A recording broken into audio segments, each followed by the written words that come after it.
Today we're taking a look at these MLB matches, which are happening on Thursday, April 27, 2023, and giving you our team and total picks for today. Welcome back to High Stakes. Before we dive into our video, don't forget to subscribe and to push the notification bell so you don't miss any of our videos. Also check out our Patreon if you want access to our premium picks. Our Patreon is a way for us to help you improve your chances of making more money, and if you are interested in props and parlay picks, check out our new channel High Stakes Props and Parlays, where you can find our player props and parlay picks predictions. You will find the link to our Patreon and to our new channel in the description and comments section below. Miami Marlins vs Atlanta Braves. The Braves are giving the ball to right-hander Kyle Wright, who's 0-1 with a 5.93 ERA while at home this season. He has struggled as he's 0-1 with a 7.88 ERA in 2 starts, as he's gone just 8 innings allowing 8 runs, even earned on 11 hits. Against Miami in his care, Wright is 2-2 with a 3.75 ERA in 5 starts. Atlanta, meanwhile, has a team ERA of 3.35, and at home, the Braves have a team ERA of 4.54. Atlanta is minus 190 on the money line, but I personally lined them at minus 225, which is why I like the minus 190, but you can also take the minus 1.5 runs at plus 110. Although Wright has struggled at home this season, the Braves lineup is miles better than Miami's and has been taking advantage of the starters and the bullpen. As well, with the Marlins starting a left-hander, that should also allow Miami's offense to smash as Atlanta has been mashing left-handers. This season, the Braves are 6-5 as a home favorite, while Miami is 5-5 as a road underdog on the money line. I expect Wright to get through this Marlins lineup as he has had success in the past for Atlanta to win in the matinee. Take Braves money line. I also like the over in this matchup as Atlanta mashes left-handers, and even if Wright does struggle a bit, it will be good for the over. This season, the Braves are 14-9-1 in hitting the over while at home, Atlanta is 9-3 in hitting the over. Miami, meanwhile, is 9-14-1 in hitting the over, but the Braves can score 9 runs on their own anyway. In Wright's 3 starts this season, the games are averaging 10.33 runs per game. In Garrett's starts this season, his games are averaging 6.75 runs per game, but he now faces one of the best lineups in baseball. Finally, in Miami's last 5 games, the games are averaging 9 runs per game. In Atlanta's last 5, it's averaging 9.6 runs per game. Take the over 9 runs. Los Angeles Dodgers vs Pittsburgh Pirates. Pittsburgh enters this game having lost the first game of the series and won the second game of the series in an 8-1 win. In their most recent win, Roansy Contreras got the start and the win for the Pirates, tossing 6 innings and allowing only 2 hits that resulted in no earned runs. Contreras also struck out 5 while walking 2. From then on it was a bullpen game for the Pirates, with Robert Stevenson picking up his 5th hold on the season in the 7th and Duari Moreta closing out the rest of the game. On the offensive end for the Pirates, there was plenty of it with the team totaling 8 runs and 12 hits. The Pirates enjoyed multi-hit games from their 6 to 9 batters, with Rodolfo Castro going 2-4 with 2 RBIs and 2 runs scored, Jai Juan Bay going 3-4 with an RBI and 2 runs scored, and Jason DeLay going 3-3 with 3 RBIs. The bottom of their lineup accounted for over 66% of the team's hits and runs in their 8-1 win in Game 2. Taking the Dodgers to win this game for a couple of reasons. They dropped last night's game in a brutal 8-1 loss, making their win in this game all the more imminent. The Dodgers are starting what some would consider their ace in Julio Urias, while the Pirates give right-hander Mitch Keller the start. I am not going to say the Dodgers have the edge on the bump, given Urias' struggles in his most recent start, but Urias does have the better numbers on the season, with a better ERA and WHIP than his counterpart Mitch Keller. The Dodgers are due for some offense in Game 3, having scored only 1 run on 4 hits in Game 2, while the Pirates have scored at least 7 runs in the first 2 games and feel due for a possible goose egg. In terms of trends, when these teams have faced off in the past, the Dodgers are 97-47 in their past 144 meetings overall, and more importantly, are 9-2 in their past 11 meetings in Pittsburgh. For these reasons, our team picked Dodgers money line. Seattle Mariners vs Philadelphia Phillies. Philadelphia's 3-game win streak came to an end on Wednesday when they lost to the Mariners 5-3 in the first game of the series. Starter Bailey Falter lost his 4th game of the season for the Phillies. He pitched 6 innings and gave up 4 runs, 3 of them earned, on 6 hits and 2 home runs. He struck out 7 Seattle batters and did not issue a walk. Third baseman Edmundo Sosa went deep off of Philadelphia starter Marco Gonzalez in the 5th. The Phillies, who were down 4-1 in the bottom of the 6th, loaded the bases with 1 out and scored a run, but a great fielding play by Seattle first baseman Ty France prevented any further damage. The Mariners were above .500 on the road last season, 44-37, and have a 7-2 record against the Phillies in games played at Citizens Bank Park. Seattle has won 3 of their previous 4 games against the spread. Kirby was very effective away from his home stadium during his rookie season, winning 5 of 7 starts with a 3.57 ERA with a 1.19 WHIP and walking 1.84 batters per 9 innings. This trend has carried over into the new season as he pitched 6 innings, allowed only 1 run, and struck out 4 batters in his first road start of 2023. The Mariners took 2 of 3 games at Cleveland in their first road series of the new season. The Phillies have struggled at times at home this season, dropping 2 of 3 to a weak Marlins team and getting shut out 5-0 by the Rockies in the first game of their recent series. The Mariners won the first game of the current series at Philly 5-3. Strom picked up his first loss at home for the Phillies in his last outing, going 5.1 innings and allowing 3 earned runs on 3 hits and a home run against the Rockies. The Mariners are batting .254 with a .406 slugging percentage as a team on the road versus .214 with a .364 slugging percentage at home, so they may get to Strom early. Most trends point to a Seattle victory on the road against Philly on Thursday. Our team pick is take the Mariners. Seattle's staff is struggling some on the road this season. Their team ERA is almost a point higher away from their home stadium than at T-Mobile Park, 4.37 versus 3.49. Philadelphia is ranked in the league's bottom half in staff ERA, 24th, 4.82. The Phillies are averaging 5 runs per game at home so far this season, and Seattle is averaging the same on the road. The Mariners have gone over the point total in 3 of 4 of Kirby's starts this season and went over in his only road game. The Phillies have gone over the point total in 2 of Strom's last 3 starts. Seattle is batting much better on the road, .254 average, .406 slugging percentage, than at home, .214 average, .364 slugging percentage. Philadelphia is ranked 3rd in the league in slugging percentage, .453, and has been trending upward in their past 4 games. They also rank high, 7th in the league, in team isolate power, ISO, so the trend suggests they will generate some runs on extra base hits in this game. The Mariners have gone over the point total in 2 of their last 3 games. The trend suggests these 2 teams will go over the point total on Thursday. Take the over. San Diego Padres vs Chicago Cubs. The Chicago Cubs are second in both team batting average at .278 and on-base percentage with .351. The Cubs are 6th in slugging percentage at .446 and have scored the 5th most runs with 127. Patrick Wisdom has a team best 9 home runs, while Cody Bellinger and Yam Gomez each have 5 dingers. Bellinger will not play due to being out on paternity leave for 3 days. Wisdom is also the leader in RBI with 18, while Bellinger has 15. Chicago has hit 36 doubles, 3 triples, and 29 home runs as a team in 22 games. San Diego has an ERA of 4.43, which was expected to be much lower this season, and the highly talented batting order has not been able to keep pace as the star hitters have struggled. Fernan Tatis Jr., who has played just 5 games after returning from a suspension and missing all of last season with an injury as well, is batting just .182 with 1 home run and 1 RBI. Manny Machado is batting just .213 with 1 home run, and Juan Soto has an average of only .188. Chicago will be without Cody Bellinger, but Patrick Wisdom is performing well at the plate with 9 home runs and 18 RBI, which leads the Cubs in both. Chicago starter Hayden Wesneski has pitched well over the last 2 outings, allowing 10 hits and 4 runs in 11 innings. Chicago has won 6 of its last 9 and 25 of its last 37. Take the Cubs with the money line. The opening game of this series finished under, with only 6 runs being scored, and the total has finished under in 8 of the last 11 meetings between the Padres and Cubs played at Wrigley Field. The total has finished under in 5 of San Diego's last 8 played on the road. San Diego starting pitcher Seth Lugo has a 2.78 ERA. Take the under. St. Louis Cardinals vs San Francisco Giants. The Cardinals went into this offseason saying goodbye to one of their core pieces and arguably the heart of the team in Yadier Molina and Albert Pujols. While Wainwright has returned on a 1-year deal, the departure of Molina left a void in the catching position. To compensate, St. Louis turned to their rivals in the Cubs and snagged Wilson Contreras from Chicago, signing him to a 5-year $87.5 million contract. They also signed Guillermo Zuniga to a 1-year deal, although he is controllable through 2028. Arenado opted into the final 5 years of his contract, guaranteeing him $144 million for those years.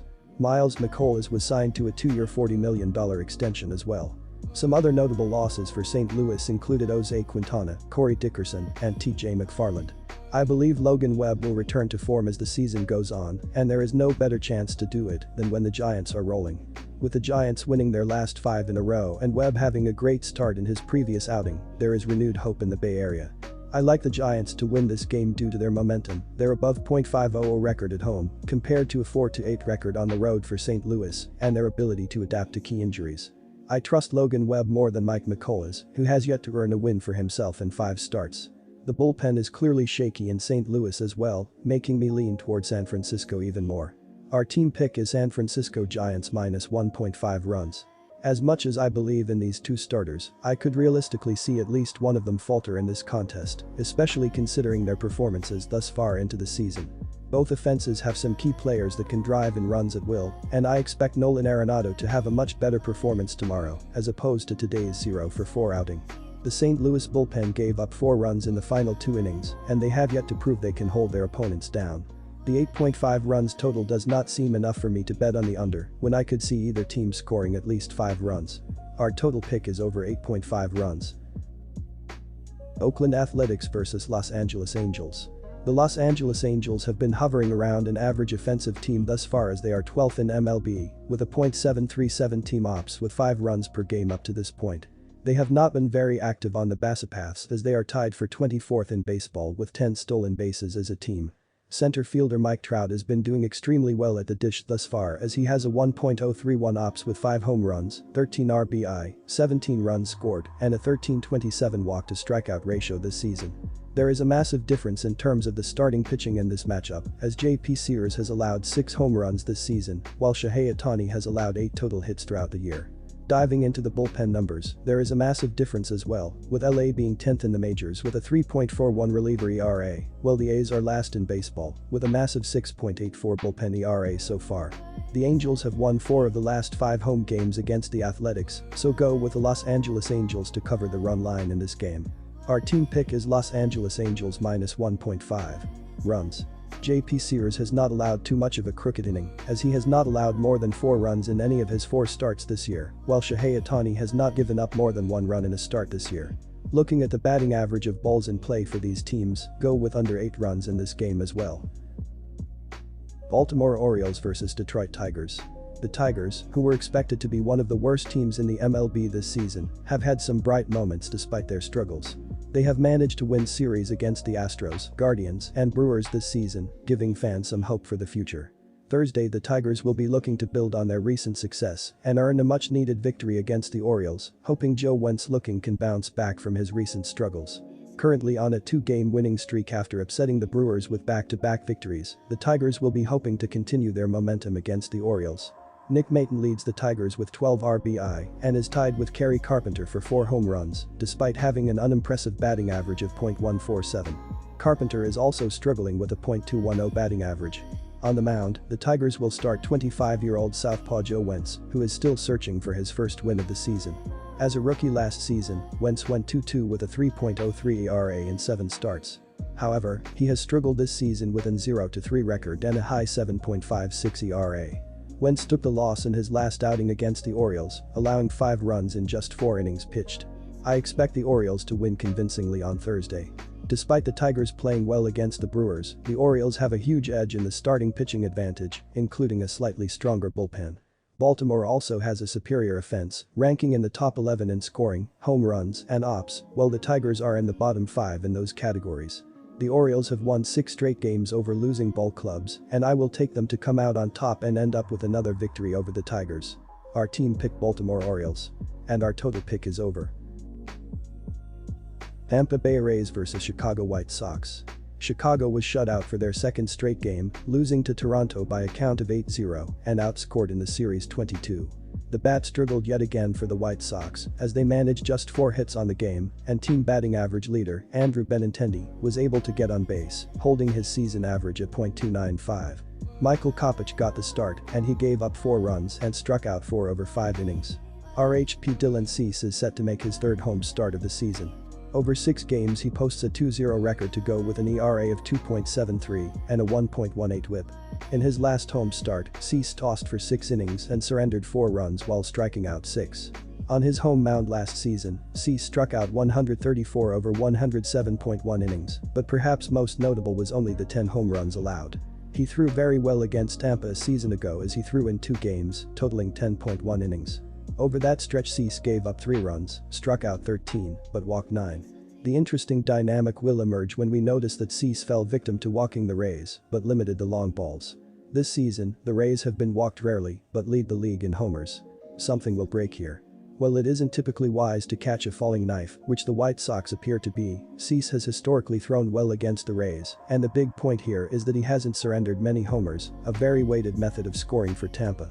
The Rays will also be coming off a series they'll view with more weight against the Astros. I expect Chicago to catch the Rays sleeping here in the series opener and for the bats of the White Sox to finally get hot. Take the home dog here. Our team pick is Chicago with the money line. As mentioned earlier, Cease seems to have Tampa's number and has thrown well against them, including his prior start against them earlier this year.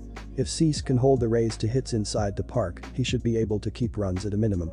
The White Sox offense can't seem to get out of their way, and regardless of who takes the mound for Tampa, the Rays pitching staff has been amongst the best in the league, and we shouldn't expect anything different here against an inconsistent White Sox offense.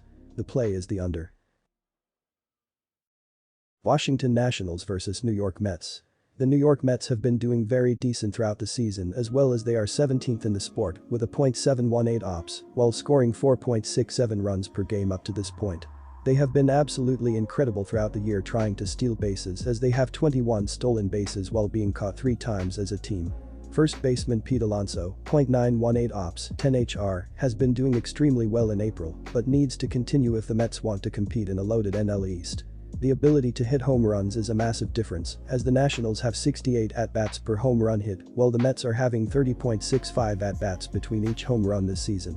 New York has some offensive pieces with guys like Francisco Lindor and Pete Alonso being 2 players that have the ability to make things difficult throughout a lineup, while Washington is a few years away from figuring that out.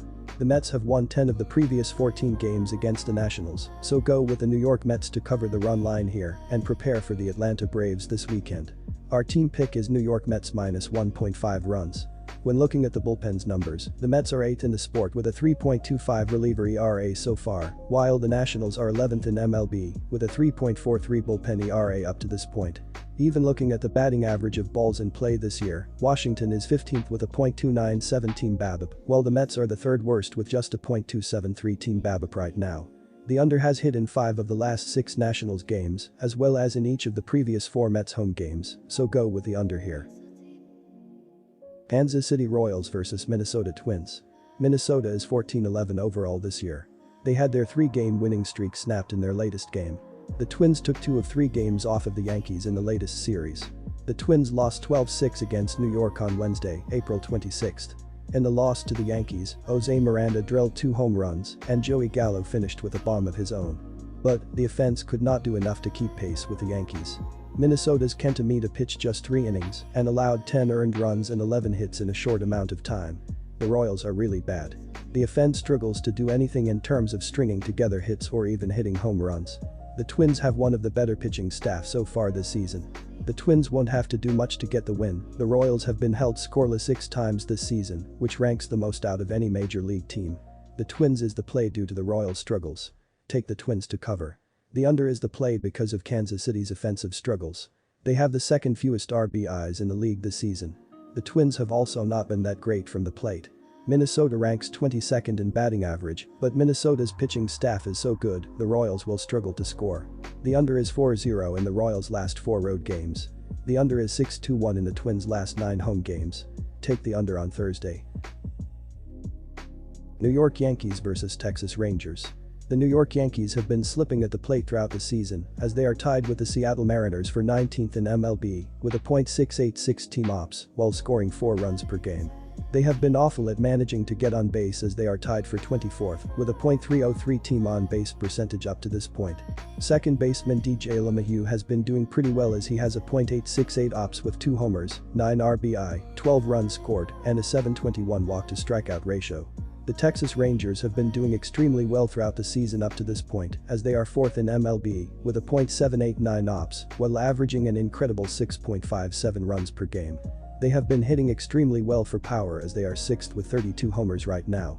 Right fielder Adolis Garcia has been on fire at the plate as he has a .845 ops with 7 home runs, 28 RBI, 20 runs scored, and a stolen base without being caught. There is a massive difference on the mound as Gerrit Cole is an AL Cy Young candidate, while Andrew Heaney has been struggling with his control with 9 walks to 20 strikeouts. The ability to make plays behind their pitcher is critical to end innings and not allow more base runners, as New York is tied for 11th with a .988 fielding percentage, while Texas is tied for 23rd in baseball with a .983 fielding percentage as a team. All in all, go with the New York Yankees to win this game on the road. Take the Yankees with the run line.